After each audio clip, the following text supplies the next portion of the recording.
Hi guys, here's a quick video on complex circuits. So if we got a crazy circuit like this, multiple voltage sources, multiple branches, we can use something called Kirchhoff's rules. It says that I in is your I out of a junction, and in a loop, the sum of the voltages are equal to 0.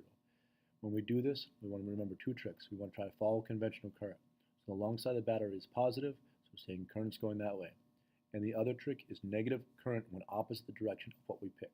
Now, in this case, I've got 1, 2 junctions, 1 and 2. I also have 1, 2, 3 loops, as we see it here. So I'm going to pick some currents. I have a current going this way. I have a current going this way, based upon those batteries. And in the middle, I can pick it either way, but I think it makes most sense to make it go up, because we have those two currents going that way. I'm going to make this I1, I'm going to make this I2, and I'm going to make this one I3. So I can put I in is equal to I out. So that means that I1 plus I2 gives me I3. Excuse me, I1 plus I3 is I2. Those two come together to make that. Okay? Now, the other part of this is I can go ahead and look at loops. Okay? If I look at that far right loop, right? So if I look at the right loop, I need my conditional statement. Sum of the voltages are equal to 0. So if I start here and follow around, that means I have plus 3 volts minus the voltage drop there. I'm again using the subscript for the value of the resistance. So that means that 3V minus I2 times 1 ohms is equal to 0. Hey, that doesn't look that bad, right? Bring that over. That's 3. 3 divided by 1. I get I2 is equal to 3 amps.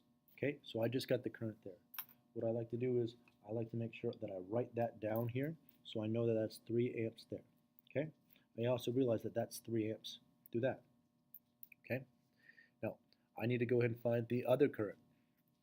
Okay, I can look at a couple different ways. Let's look at that left loop. Okay, we'll do it over here. If I look at the left loop, let's take it from this point and I follow it around. If I take it from here, sum of the voltages are equal to 0. Minus V sub 2 minus V sub 4 plus 2 volts is equal to 0. Now, you may say to yourself, okay, that looks ugly. Minus I1 times 2 ohms minus I1 times 4 ohms, because those are both the same currents, plus 2 volts are equal to 0. I can combine those.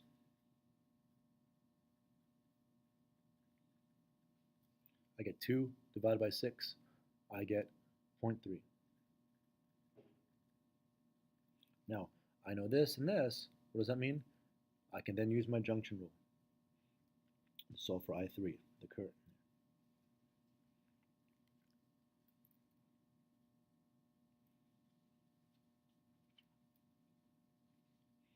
And in that,